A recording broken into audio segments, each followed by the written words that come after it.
Generation Zee खे ॿुधाईंदो हलां त हिनखे कैसेट सॾियो वेंदो हुयो, जेको डिवाइस हिनखे वॼाईंदो हुयो उनखे टेप रिकॉर्डर सॾियो वेंदो हुयो। कैसेट में हिकु रेबिन हूंदी हुई जंहिं ते गाना रिकॉर्ड कया वेंदा हुआ। जॾहिं कैसेट वॼंदी हुई त कैसेट जा ॿई फीता घुमण लॻंदा हुआ। अहिड़ी तरह कैसेट जी रेबिन खे टेप रिकॉर्ड में नस्ब थियल हेड नाले हिकु डिवाइस मां गुज़ारियो वेंदो हुयो, जेका लाउड स्पीकर में रिकॉर्ड थियल गीत वॼाईंदी हुई।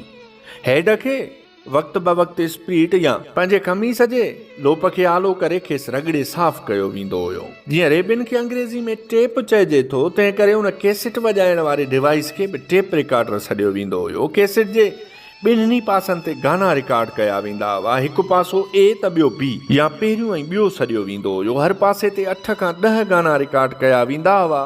ही कैसेटूं प्लास्टिक जी ठहियल दॿियुनि में रखियूं वेंदियूं हुयूं। उन दॿियुनि में ख़ूबसूरत काग़ज़ जा रेपर बि हूंदा हुआ, जिन में ॻाइणनि या फिल्मी अदाकारनि जूं तस्वीरूं हूंदियूं हुयूं, जिन ते गीतनि जी फ़हिरिस्त बि लिखियल हूंदी हुई। जॾहिं कैसेट जो पहिरियों पासो ख़तमु थींदो हुयो त टेप मां कढी उनखे घुमाए उनजो ॿियो पासो हलायो वेंदो हुयो। अहिड़ी तरह सां हर पासो अधु कलाक ताईं वॼंदो रहंदो हुयो, यानी पूरी कैसेट ॿुधण में 1 कलाकु लॻी वेंदो हुयो।